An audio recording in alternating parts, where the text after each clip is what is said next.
Hello students, ഇന്ന് നമ്മൾ പഠിക്കാനായിട്ട് പോകുന്നത് 9ാം ക്ലാസ്സിലെ മോഷൻ എന്ന ചാപ്റ്ററാണ്. ഈ ചാപ്റ്ററിൽ മോഷനെ എങ്ങനെ ഡിസ്ക്രൈബ് ചെയ്യാം എന്നുള്ളതാണ് നമ്മൾ പഠിക്കുന്നത്. അപ്പോൾ മോഷനെ ഡിസ്ക്രൈബ് ചെയ്യാനായിട്ട് പുതിയ കുറച്ച് ഫിസിക്കൽ ക്വാണ്ടിറ്റീസിനെ കുറിച്ച് നമ്മൾ പഠിക്കും. എങ്ങനെയുള്ള മോഷനാണ്, കുറച്ച് കഴിഞ്ഞാൽ എന്ത് സംഭവിക്കും, അങ്ങനെയുള്ള കാര്യങ്ങളൊക്കെ പഠിക്കാനായി നമുക്ക് കുറച്ച് ഫിസിക്കൽ ക്വാണ്ടിറ്റീസ് ആവശ്യമാണ്. അതിനു മുമ്പ് എന്താണ് മോഷൻ എന്നുള്ളതും നമ്മൾ മനസ്സിലാക്കേണ്ടതുണ്ട്. ഓക്കെ, അപ്പോൾ ആദ്യം എന്താണ് ഒരു ഫിസിക്കൽ ക്വാണ്ടിറ്റി എന്ന് നോക്കാം. ഫിസിക്കൽ ക്വാണ്ടിറ്റി, നമ്മൾ എല്ലാ കാര്യങ്ങളും എക്സ്പ്രസ് ചെയ്യാൻ ഫിസിക്കൽ ക്വാണ്ടിറ്റീസ് ആയിരിക്കും ഉപയോഗിക്കുന്നത്, അല്ലേ? ഫിസിക്കൽ ക്വാണ്ടിറ്റീസിൻ്റെ എക്സാമ്പിൾസ് അറിയാമോ? ഫിസിക്കൽ ക്വാണ്ടിറ്റീസ് എന്ന് പറഞ്ഞു കഴിഞ്ഞാൽ അത് ലെങ്ത് ആവാം, മാസ് ആവാം, വെയിറ്റ് ആവാം, ഓക്കെ, ഡെൻസിറ്റി ആവാം, ഇതുപോലുള്ള കാര്യങ്ങളെയാണ്, ടൈം ആവാം, ഇതുപോലുള്ള കാര്യങ്ങളാണ് ഫിസിക്കൽ ക്വാണ്ടിറ്റീസ്. അപ്പോൾ physical quantities means the quantities that are measurable ആയിട്ടുള്ള ക്വാണ്ടിറ്റീസിനെയാണ് നമ്മൾ ഫിസിക്കൽ ക്വാണ്ടിറ്റീസ് എന്ന് പറയുന്നത്. ഈ ഫിസിക്കൽ ക്വാണ്ടിറ്റീസിനെ നമുക്ക് മെഷർ ചെയ്ത് ഒരു യൂണിറ്റിൻ്റെ സഹായത്തോടു കൂടി എക്സ്പ്രസ് ചെയ്യാനായിട്ട് പറ്റും. ഓക്കെ, അപ്പോൾ ഫിസിക്കൽ ക്വാണ്ടിറ്റീസ്ക്ക് ഒരു യൂണിറ്റും കൂടി ഉണ്ടാവും. ഇവിടെ ഇപ്പോൾ ലെങ്ത് ആണെങ്കിൽ ലെങ്ത് നമുക്ക് മെഷർ ചെയ്ത് സപ്പോസ് 10 ആണ് കിട്ടുന്നതെങ്കിൽ 10 മീറ്റർ എന്ന് നമ്മൾ എഴുതും. ഓക്കെ, അപ്പോൾ ഇങ്ങനെയുള്ള ക്വാണ്ടിറ്റീസിനെയാണ് നമ്മൾ ഫിസിക്കൽ ക്വാണ്ടിറ്റീസ് എന്ന് പറയുന്നത്. ഓക്കെ, അപ്പോൾ which are the physical quantities required to study motion or to describe motion, അതാണ് നമ്മൾ ഈ ചാപ്റ്ററിൽ പഠിക്കുക.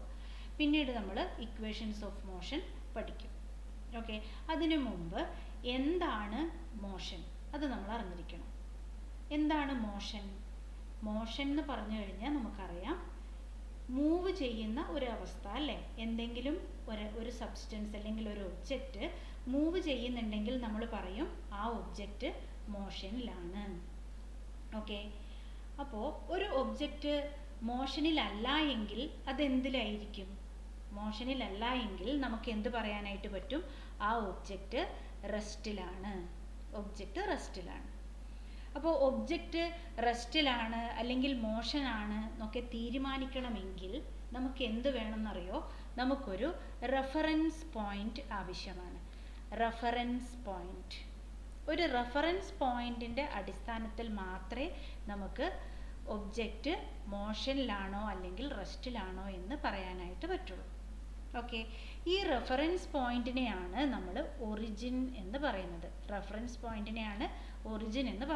ഓക്കെ, അതായത് ഇപ്പോൾ നമ്മളൊരു ബസ്സിൽ യാത്ര ചെയ്യുകയാണെന്ന് വിചാരിക്കുക. ഓക്കെ, ഒരാൾ പുറത്ത് നിന്ന് ബസ്സിനകത്ത് യാത്ര ചെയ്യുന്ന ഒരാളെ നോക്കിക്കൊണ്ടിരിക്കുന്നു. അപ്പോൾ പുറത്ത് നിൽക്കുന്ന ആൾക്ക് ബസ്സിനകത്തിരിക്കുന്ന ആൾ എന്താണ്? മൂവ് ചെയ്തുകൊണ്ടേ ഇരിക്കുന്നുണ്ടല്ലേ, മോഷനിലാണ്. അതേസമയം ബസ്സിലിരിക്കുന്ന ആളിൻ്റെ തൊട്ടടുത്തിരിക്കുന്ന ആൾ, അയാൾ നോക്കുവാണെങ്കിൽ എന്താ? തൊട്ടടുത്തിരിക്കുന്ന ആൾ റെസ്റ്റിലാണ്, അല്ലേ? അതായത് പുറത്ത് നിൽക്കുന്ന ആൾ പുറത്ത് നിന്നുള്ള ഒരു പോയിന്റിൽ നിന്നാണ് ബസ്സിനകത്തുള്ള യാത്രക്കാരനെ നോക്കിയത്. അപ്പോൾ അതാണ് റെഫറൻസ് പോയിന്റ്. ബസ്സിനകത്ത് നിന്ന് നോക്കുമ്പോൾ ആ പ്ലേസ് ആണ് റെഫറൻസ് പോയിന്റ്. അപ്പോൾ ആ റെഫറൻസ് പോയിന്റിനെ വെച്ച് നോക്കുമ്പോൾ ആ ഒബ്ജക്റ്റ് റെസ്റ്റിലാണ്. അതേസമയം പുറത്തു നിന്ന് നോക്കുമ്പോൾ ഒബ്ജക്റ്റ് മോഷനിലാണ്. ഓക്കെ, അപ്പോൾ നമുക്കൊരു റെഫറൻസ് പോയിന്റിൻ്റെ ബേസിൽ മാത്രമേ മോഷനിലാണോ റെസ്റ്റിലാണോ എന്നൊക്കെ പറയാനായിട്ട് പറ്റുള്ളൂ. അതുപോലെ എവിടെ നിന്നാണോ നമ്മൾ എല്ലാ മെഷർമെൻറ്റ്സും ചെയ്യുന്നത് ആ പോയിന്റിനെ നമുക്ക് ഒറിജിൻ എന്ന് പറയാം. ഓക്കെ, ഇപ്പോൾ നമ്മൾ കുറേ ഡിസ്റ്റൻസും കാര്യങ്ങളൊക്കെ മെഷർ ചെയ്യാണ്, സ്പീഡ്, ഇങ്ങനത്തെ കാര്യങ്ങളൊക്കെ ചെറിയ ക്ലാസ്സിൽ പഠിച്ചിട്ടുണ്ട്. അപ്പോൾ നമ്മളിപ്പോൾ നമ്മുടെ വീട്ടിൽ നിന്നാണ് എല്ലാ മെഷർമെൻറ്റ്സും നടത്തുന്നതെങ്കിൽ വീടാണ് നമ്മുടെ ഒറിജിൻ. സ്കൂളിൽ നിന്നാണ് നടത്തുന്നതെങ്കിൽ അതാണ് ഒറിജിൻ. ഇനിയല്ല, ഗ്രൗണ്ടിൽ വെച്ചാണ് നടത്തുന്നതെങ്കിൽ അതാണ് ഒറിജിൻ അല്ലെങ്കിൽ റെഫറൻസ് പോയിന്റ്. ഓക്കെ, ഇത് ക്ലിയർ ആണെന്ന് വിചാരിക്കുന്നു. അപ്പോൾ ഒരു റെഫറൻസ് പോയിന്റിൻ്റെ അടിസ്ഥാനത്തിൽ ഒരു ഒബ്ജക്റ്റിൻ്റെ പൊസിഷൻസ് മാറുന്നുണ്ടെങ്കിൽ നമുക്ക് ആ ഒബ്ജക്റ്റിനെ എന്ത് പറയാം? അത് മോഷനിലാണെന്ന് പറയാം. അല്ലേ? സപ്പോസ് ഈ ഒരു പൊസിഷൻ ഒറിജിൻ ആണെന്ന് കൺസിഡർ ചെയ്യുന്നു. ഇവിടെയാണ് നമ്മുടെ ഒബ്ജക്റ്റ് ഉള്ളത്. പേഴ്സണോ എന്തോ ആവാലോ. ഇയാൾ ഇങ്ങനെ നടന്നുകൊണ്ടേ ഇരിക്കുവാണെങ്കിൽ ഈ റെഫറൻസ് പോയിന്റിൻ്റെ അടിസ്ഥാനത്തിൽ ഇയാളുടെ പൊസിഷൻ കണ്ടോ മാറി മാറി മാറി പോകുന്നുണ്ട് അല്ലേ? So position of the object is changing continuously. അപ്പോൾ നമുക്ക് എന്ത് പറയാനായിട്ട് പറ്റും? ആ ഒബ്ജക്റ്റ് മോഷനിലാണെന്ന് പറയാം. ഇനി അഥവാ അതിൻ്റെ പൊസിഷൻ മാറുന്നേയില്ല, റെഫറൻസ് പോയിന്റിൻ്റെ അടിസ്ഥാനത്തിൽ അതിൻ്റെ പൊസിഷൻ മാറുന്നേയില്ല, അങ്ങനെയാണെങ്കിൽ അത് റെസ്റ്റിലാണെന്നും പറയാം. അപ്പോൾ റെസ്റ്റ്, മോഷൻ എന്നുള്ള കൺസെപ്റ്റ് ക്ലിയർ ആയി എന്ന് വിചാരിക്കുന്നു. ഓക്കെ, ഇനി നമ്മൾ പറയാൻ പോകുന്നത് മോഷനെ ഡിസ്ക്രൈബ് ചെയ്യാൻ ആവശ്യമായ ഫിസിക്കൽ ക്വാണ്ടിറ്റീസ് എന്തൊക്കെയാണ് എന്നുള്ളതാണ് ഈ ചാപ്റ്ററിൽ മെയിനായിട്ട് പഠിക്കുന്നത്. ഈ ഒരു വർഷമാണ് ഈ ക്വാണ്ടിറ്റീസ് ഒക്കെ ഇൻട്രൊഡ്യൂസ് ചെയ്യുന്നത്. ഓക്കെ, 9th ഇതിനു മുമ്പ് നമ്മളത് പഠിക്കുന്നില്ല. നമ്മൾ പഠിക്കുന്ന കാര്യങ്ങൾ എന്തായിരുന്നു? മുമ്പ് പഠിച്ചത് ഒരു ഒബ്ജക്റ്റ് മൂവ് ചെയ്യുമ്പോൾ അതെന്ത് ചെയ്യുന്നുണ്ട്? ഇറ്റ് ട്രാവൽസ് സം ഡിസ്റ്റൻസ്, കുറച്ച് ദൂരം അത് സഞ്ചരിക്കുന്നുണ്ട്.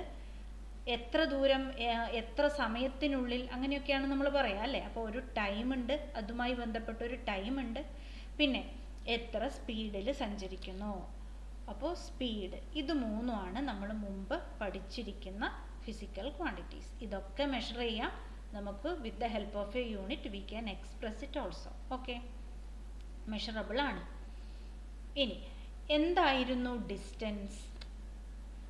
ഡിസ്റ്റൻസ് എന്ന് പറഞ്ഞു കഴിഞ്ഞാൽ രണ്ട് പോയിന്റുകൾ തമ്മിലുള്ള അകലമാണ് ഡിസ്റ്റൻസ് എന്ന് പറയാം അല്ലേ?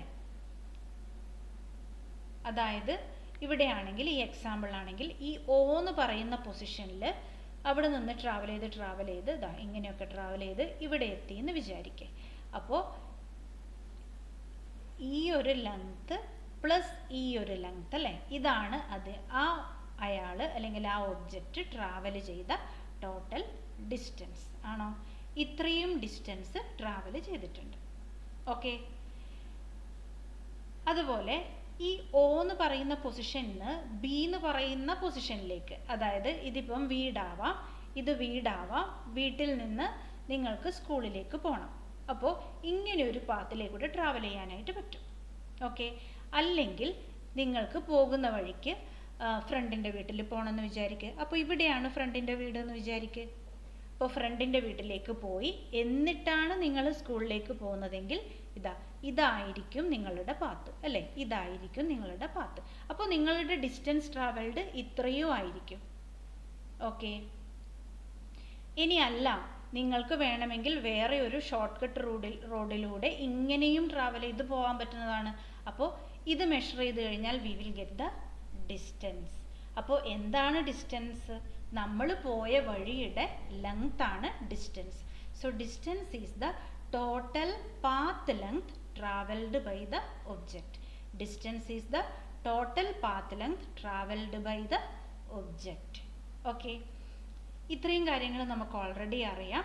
ഇനി നമ്മൾ പുതിയ ഒരു ഫിസിക്കൽ ക്വാണ്ടിറ്റിയെ ഇൻട്രൊഡ്യൂസ് ചെയ്യാൻ പോവാണ്. ആ ഒരു ക്വാണ്ടിറ്റിയെ കുറിച്ച് നമ്മൾ പറയുമ്പോൾ കുറച്ചും കൂടി ഇൻഫർമേഷൻ അതിനകത്ത് ഉണ്ടാവും.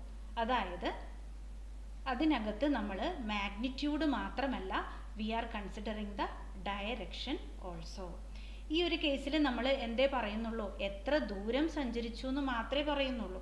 ഏത് ഭാഗത്തേക്ക് സഞ്ചരിച്ചു എന്ന് നമ്മൾ പറയുന്നില്ല. ലെഫ്റ്റിലേക്കാണോ റൈറ്റിലേക്കാണോ ടുവേർഡ്സ് നോർത്ത് ആണോ, അങ്ങനെ ഒന്നും തന്നെ ഡയറക്ഷനെ കുറിച്ചുള്ള ഇൻഫർമേഷൻ ഇല്ല. അപ്പോൾ നമ്മൾ ഡയറക്ഷനെ കുറിച്ചുള്ള ഇൻഫർമേഷനും പറയുകയാണ്, അതേപോലെ ഒരുപാട് പാത്ത് ഉള്ളതിൽ വെച്ച് ഷോർട്ടസ്റ്റ് ഡിസ്റ്റൻസുമാണ് പറയുന്നതെങ്കിൽ അതിനെ നമ്മൾ ഡിസ്പ്ലേസ്മെൻറ്റ് എന്ന് പറയും. ഡിസ്പ്ലേസ്മെൻറ്റ്.